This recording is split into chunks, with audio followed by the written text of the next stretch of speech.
दौलताबाद में जमीनी विवाद के चलते युवक के साथ मारपीट करने का मामला सामने आया। दरअसल दौलताबाद के कुछ स्थानीय लोगों का लैंडमार्क बिल्डर के साथ कुछ जमीनी विवाद चल रहा है, जिसके चलते ग्रामीणों ने 14 सितंबर को लैंडमार्क की एक सोसाइटी के बाहर जोरदार प्रदर्शन किया था। जिसके बाद प्रदर्शन में शामिल दिनेश पर बीती शनिवार यानी 20 सितंबर की शाम जानलेवा हमला कर उसे गंभीर रूप से घायल कर दिया गया। पीड़ित शख्स ने मीडिया के सामने गांव के युवक पर आरोप लगाते हुए कहा कि वह रोज की तरह शनिवार की शाम को अपने प्लॉट से वापस लौट रहे थे। तभी स्थानीय युवक 4 से 5 गाड़ियों में बाउंसरों के साथ वहां आ पहुंचा और उसको धमकाते हुए उसके साथ मारपीट करने लगा। मौके पर भीड़ इकट्ठी होते देख युवक उसको धमकाते हुए वहां से चला गया, जिसके बाद परिजनों ने गंभीर रूप से घायल युवक को तुरंत गुरुग्राम के सरकारी अस्पताल में भर्ती करवाया, जहां से 4-5 घंटे के बाद छुट्टी दे दी गई। लेकिन उसकी बिगड़ती हालत को देख परिजनों ने उसे पालम विहार के एक निजी अस्पताल में भर्ती करवाया, जहां उसका इलाज चल रहा है और उसकी हालत स्थिर बनी हुई है। तो वहीं दिनेश के परिजनों ने बिल्डर पर आरोप लगाते हुए बताया कि लैंडमार्क बिल्डर का साथ जमीनी विवाद चल रहा है। परिजनों ने बताया कि बिल्डर का एक प्रोजेक्ट करीब 15 साल पहले लॉन्च हुआ था और 2.5 एकड़ जमीन दौलताबाद के ग्रामीणों के साथ कोलैबोरेशन की गई थी। आपको बता दें कि जिनमें से 32% फ्लैट लैंड ओनर दिए जाने थे, लेकिन बिल्डर ने अभी तक उनके फ्लैट नहीं दिए।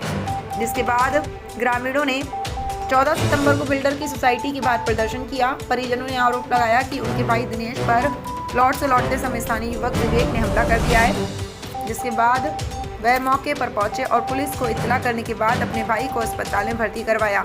विनोद ने आरोप लगाते हुए कहा कि विवेक की तरफ से पहले भी धमकी दी गई थी। उसने बिल्डर से ठेका ले लिया है और उन्हें ना फ्लैट लेने दिया जाएगा और ना ही उनकी जमीन पर उनका कोई हक होगा। पीड़ित के भाई विनोद ने बताया कि उन्होंने उसकी धमकी पर ज्यादा ध्यान नहीं दिया, लेकिन शनिवार को अपने भाई पर हुए हमले के बाद वह पुलिस प्रशासन से न्याय की उम्मीद लगा रहे हैं। हाँ जी, मेरा नाम दिनेश कुमार है, मैं दौलताबाद गाँव से हूँ।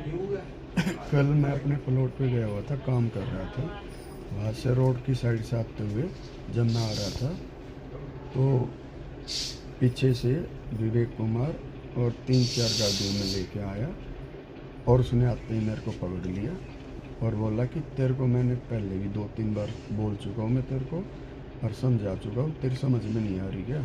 मैंने बोला भाई क्या दिक्कत है, तो वो मेरे को बोला मैंने ठेका ले रखा है, तेरी समझ में नहीं आई, ये फ्लैट तुम्हें बिल्डर को देने ही पड़ेंगे। विवेक कौन है और ठेका किस चीज़ का ले रखा है? जी विवेक लैंडमार्क की तरफ से है और इन्होंने मेरे को बोला हुआ है कि भाई तेरे फ्लैट तो लैंडमार्क में तेरे को देने ही पड़ेंगे। और इससे पहले भी कोई ऐसी बात हुई है इस चीज़ को लेकर?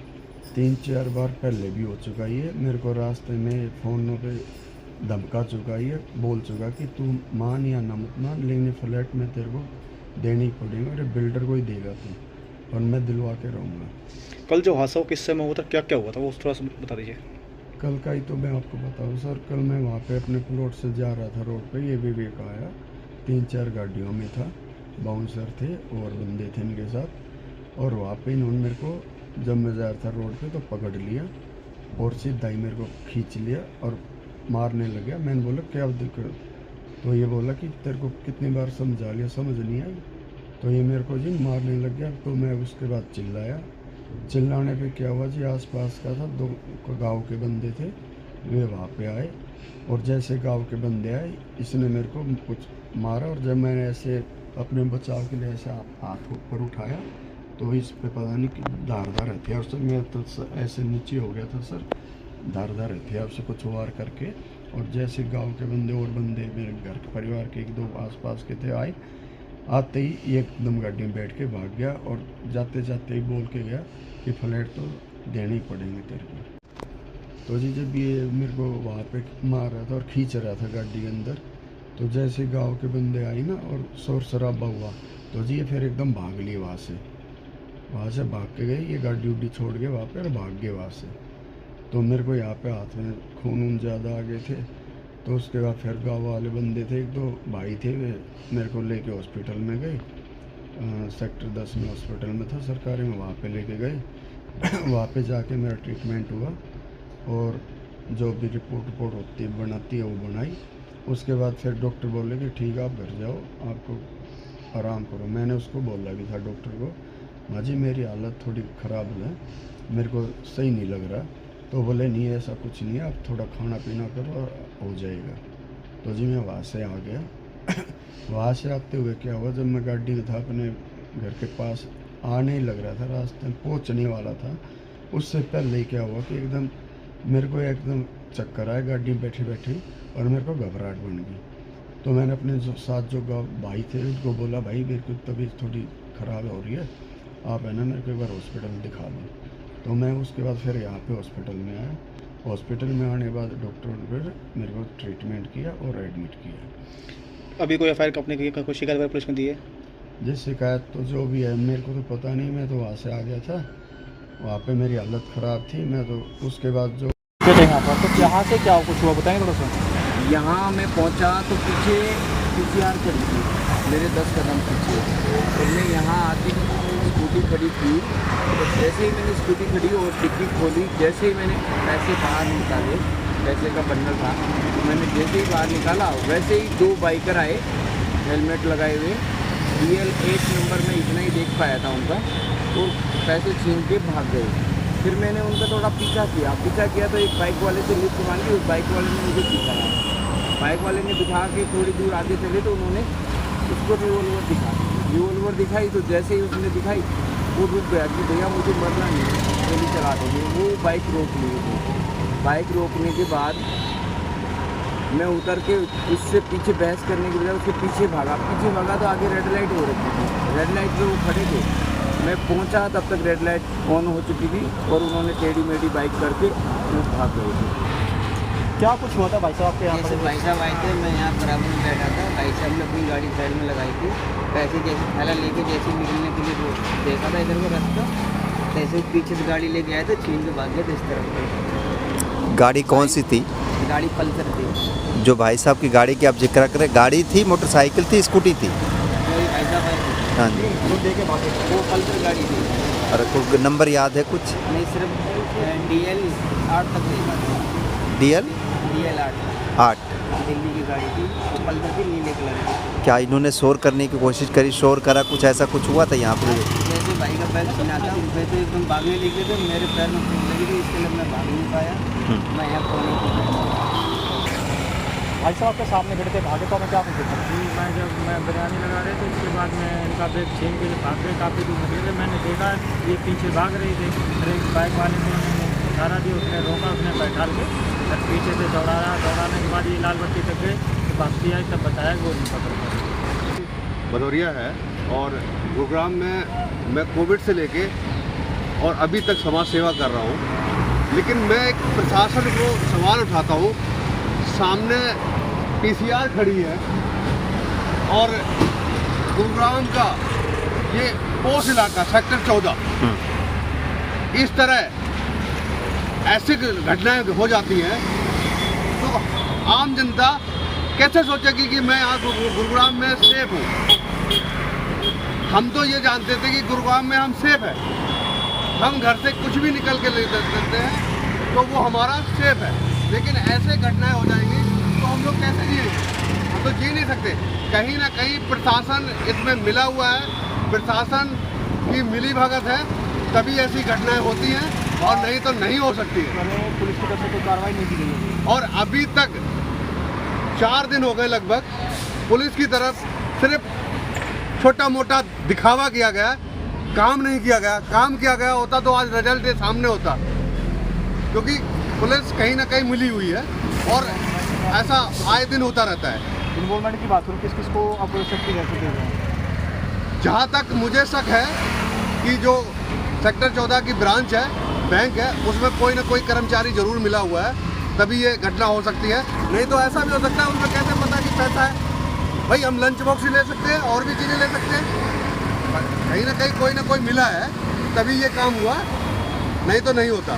कितना असर लोगों पर पड़ने वाला है?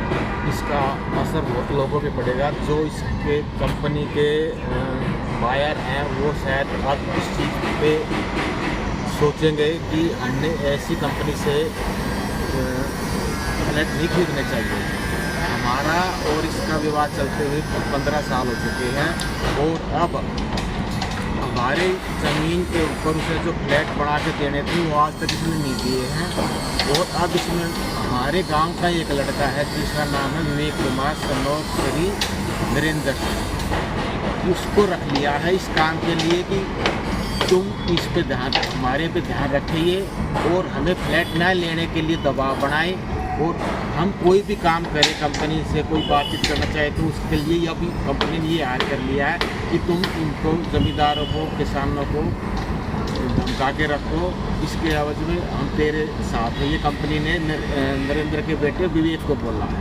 अभी जो जिनके साथ उनकी हालत अभी गंभीर है। कल जब उस हालत में उसको हॉस्पिटल ले जाया गया तब सरकारी हॉस्पिटल में एडमिट करा दिया गया था उसको, लेकिन उन्होंने 3-4 घंटे के बाद उसको डिस्चार्ज कर दिया, जबकि हालत ऐसी थी नहीं। उसके बाद रास्ते में उसकी हालत और भी ख़राब हो गई। इसके बाद उसको हमने इस मणिपाल हॉस्पिटल में एडमिट कराया। अब डॉक्टर ने बताया कि पहले से थोड़ी बेहतर है। अब आगे क्या कुछ प्लान होगा, क्या नीति रहेगी आपकी? हमारी नीति तो ऐसी कोई प्लानिंग हमारी तो नहीं है। हम तो किसान आदमी, हम कोई ऐसी बड़ी प्लानिंग नहीं कर सकते। हम बिल्डर के साथ, बिल्डर ने तो ये सोच लिया कि किसानों की ज़मीन को मैं खा लूँ, क्यों पैसे दूँ इनको, क्यों मैं फ्लैट दूँ इनको, क्यों पेनल्टी दूँ इनके फ्लैटों की। किसान को इतनी नॉलेज होती कहाँ पे। लेकिन ये हमने भी सोच रखा है कि हम बिल्डर को ऐसा नहीं करने देंगे। अपनी ज़मीन के हम मालिक है, वो हमारी पुश्तैनी ज़मीन है, उसके ऐसे तो नहीं जाने देंगे कि हम बिल्कुल छोड़ दें उसके कहने पे। कैसे छोड़ दें हम? अभी तो कोई एफआईआर दर्ज हुई है, कोई शिकायत आपने पुलिस को दी है? शिकायत हमने दी है और 2-3 दिन का पुलिस ने कहा कि हम आपको फिर बुलाएंगे। उसके बाद क्या कार्रवाई होगी, क्या कुछ होगा, वो हमें बताएंगे। 24 घंटे बीत चुके हैं, क्या पुलिस ने अभी तक पीड़ित का बयान लेने की कोशिश की है? पीड़ित का बयान तो पुलिस ने तो अभी तक नहीं लिया है, जबकि उनको लेना चाहिए था, क्योंकि वो कंपनी की तरफ की बातें करते हैं। शायद हमें तो ऐसा लग रहा है कि हमारी बात को इग्नोर किया जा रहा है। जी, एक बार फिर इकट्ठे हुए हैं, इससे पहले भी एक बार इकट्ठे हुए थे आप, तो क्या कुछ मामला है ये बताएंगे थोड़ा सा? सर जी, कंपनी के साथ एक कोलैबोरेशन एग्रीमेंट कराया था, जिसकी नियम शर्तें जो हैं, कंपनी वाला लैंडमार्क अपार्टमेंट कंपनी है, सेक्टर 44 में इनका ऑफिस है। ये काम को हमारे को ना तो समय पर पूरा कर रही हैं, ना हमारे को जो है ये फ्लैट दे रही हैं, और हमें डराने और धमकाने का काम कर रही हैं। इन्होंने एक विवेक कुमार है, सन ऑफ नरेंद्र सिंह, गांव दौलताबाद का ये रहने वाला है। ये कह रहा है कि भाई मैंने कंपनी से ठेका ले लिया है, ना तुम्हें फ्लैट लेने दूंगा, ना तुम्हें ज़मीन लेने दूंगा, तुम्हें कुछ भी अब मैं कंपनी से नहीं लेने दूंगा। अब ये कंपनी की मलकियत है तुम्हारी ज़मीन। अगर तुमने कोई भी आनाकानी भी इसमें करी तो सबको तुम्हारे को मैं अब जान से मारने की जिम्मेदारी मेरी है। ये विनोद कौन है, जरा बताएंगे आप? विवेक है। विवेक है कौन है? जो ये विवेक है, ये हमारे ही एक गांव का लड़का है, जिसका कोई कंपनी से मतलब नहीं है। इसकी भी हमारी ज़मीन में ज़मीन शामिल थी। इसका पिताजी ज़मीन को पहले बेच चुका है। अब ये कह रहा है जैसे मेरे पिताजी ने ज़मीन बेच दी है, अब तुम्हारी भी इसी प्रकार मैं ज़मीन बिकवा दूंगा, तुम्हारे फ्लैट बिकवा दूंगा, तुम्हें हिस्सा नहीं लेने दूंगा। बेवजह हमारे ये पीछे पड़ा हुआ है, काफ़ी दिन से हमें ये धमकियाँ दे रहा था, जो कि हमने सोचा कि भाई चलो ठीक है, ये कह रहा है, ये क्या कर सकता है। लेकिन कल इसने दिनेश के ऊपर हमला करके, उसे उठाने की कोशिश करके, किडनैप उसका करने की कोशिश करके न कल उसने ये साबित कर दिया कि जो ये कह रहा था इसने वाकई में उस काम को अंजाम दे दिया। दिनेश कौन है बताएंगे थोड़ा सा? दिनेश मेरे चाचा का लड़का है, चंद्रभान का, और उसको वो मेरे को भी कह रहा था कई दिन से, भाई मेरे को ये बोलता है विवेक, मैंने बोला भाई मेरे को ही बोलता है, लेकिन हमने सोचा कि भाई हम क्यों मतलब ये इस तरह की हरकत करेगा। इसको कितनी गाड़ियाँ मौजूद थी? कल जब मैं वहाँ पे मौके पर गया था तो किडनैपर जो थे गाड़ी छोड़ कर भाग चुके थे। मौके पर वहाँ पे एक गाड़ी थी या 2 थी। मैंने जल्दबाजी में इतना वो जो है मैं नहीं समझ पाया एकदम से चीज़ों को। दिनेश को काफ़ी चोट लगी हुई थी हाथ के ऊपर, उसके हाथ पे जो कपड़ा बंधा हुआ था उसमें से खून टपक रहा था। तो मैंने तो PCR में तुरंत उसको 112 नंबर पर कॉल करने के लिए मैं लग गया, जो कि नंबर बार बार मिलाने पर, कई बार मिलाने पर भी नहीं लग रहा था। इत्तेफाक से वहाँ से एक गाड़ी गुजर रही थी PCR कोई दूसरी, वो आए, वो रुके, उसके बाद एक और दूसरी गाड़ी इत्तेफाक से पुलिस की आ गई, जो हमें बैठा कर थाने में। कितने घंटे हो गए घटना को? अभी ये घटना कल की है, शाम की करीब 4 बजे की है। और उसके बाद से अब तक हमने अभी तक वो जो MLC का, हम तो रात को 11 बजे पुलिस थाने से आए हैं लगभग। उन्होंने हमें वहाँ पे ले जाने के बाद 4 बजे से 11 बजे तक बैठा ही रखा। अब थाने से क्या अपेक्षाएं हैं आप लोगों की, जो पुलिस प्रशासन क्या कह रही है? हम तो ये चाहते हैं कि पुलिस निष्पक्ष जांच करे, जिसका भी कसूर है उसको वो कसूरवार साबित करे। ये नहीं करे कि किसी भेदभाव में किसी का पक्ष लेके ऐसे काम करे। जिसका कसूर है उसको जरूर पनिशमेंट दी जाए। कितनी गाड़ियां थी जब आप कह रहे हैं कि अपहरण करने की कोशिश करी गई है? जब मैं उस वक्त पहुंचा मेरे पास, मैं और विनोद भाई हम साथ में थे गाँव में, भाई के पास फोन आया कि ऐसे ऐसे हादसा हुआ कि दिनेश कुमार को उठाने की कोशिश की गई है। तो हम पहले विनोद भाई पहुंचा, उसके बाद मैं पहुंचा वहाँ पे। जब मैंने देखा तो एक गाड़ी तो किडनैपर की वहाँ पे खड़ी थी, वो शायद 2 गाड़ी राह जाने वालों की साइड थोड़ा सा 20-30 कदम की दूरी पे। और कितने लोग थे गाड़ी के अंदर? कितने गाड़ियों के लोग तो उस पर जा चुके थे, लेकिन आम पब्लिक कम से कम 200 से 250 से ज़्यादा पब्लिक रोड की इकट्ठी हो चुकी थी। हम उस समय मौके पर नहीं थे। जो मौका जो हुआ है वो हम बाद में पहुंचे हैं, तब तक ये हादसा हो चुका था। FIR हो गई? हमारे तो जाते ही हमने तो 112 पे जब कॉल किया है तो पुलिस आई है। दूसरी गाड़ी एक साथ से जो जा रही थी वहाँ से FIR अभी तक इसमें कुछ हुई नहीं है। MLC अब हम जाके दे रहे हैं थाने में, जो कि हम कल से हम खुद ही परेशान है कि अचानक से क्या हो रहा है। क्यों मतलब विवेक हमारी जमीन को हड़पना चाहता है, क्यों कंपनी को दिलाना चाहता है, क्या चाहता है समझ में कुछ नहीं आ रहा है। 11 बजे थाने में से आने के बाद सारी रात हम परेशान रहे हैं। अब हम MLC को लेकर थाने में जा रहे हैं और थाने में जाकर बता रहे हैं कि इस तरह से दिनेश अभी हॉस्पिटल। उस जगह पे कोई CCTV कैमरा वगैरह मौजूद थे क्या? वहाँ पे जो ये हम एकदम जल्दबाजी में नहीं देख पाए कि भाई वहाँ पे कुछ है ना है, क्या हुआ। हम इतने एकदम से सब कुछ अचानक से हुआ कि हमें ये सब इन चीज़ों का कोई अंदेशा ही नहीं था कि क्या है वहाँ पे। तो जाके अब कैमरा वगैरह की जांच लो, अब मतलब आगे का जो प्रोसेस जो कार्रवाई हो वो अपनी जो जिसने करनी है वो करेगा, पता। ठीक। वीडियो रिकॉर्डिंग है या कोई फुटेज है आपके पास? सर जी गाँव में जो है रोड के ऊपर ये हादसा हुआ है, हमारे घर है वहाँ, हमारे प्लाट हैं, वहाँ पे ये हादसा हुआ है। अब वहाँ पे मौके पे कोई रिकॉर्डिंग है क्या है, इतनी जल्दबाजी में सब कुछ हुआ कि वहाँ पे क्या है हमें इन चीज़ों का पता नहीं है।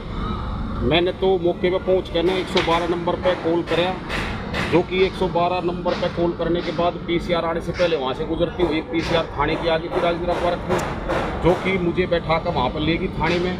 वहाँ जाकर हमारे से पूछताछ करते रही, जबकि विवेक को पूछना चाहिए था कि भाई तने इस घटना को क्यों अंजाम 3-4 गाड़ी लेकर दिया है, क्या मतलब था उसका 3-4 गाड़ियों में इस तरह से घूमने का, उसका क्या मतलब है ठेका लेने का कंपनी से कि भाई मैंने सारा ठेका ले लिया।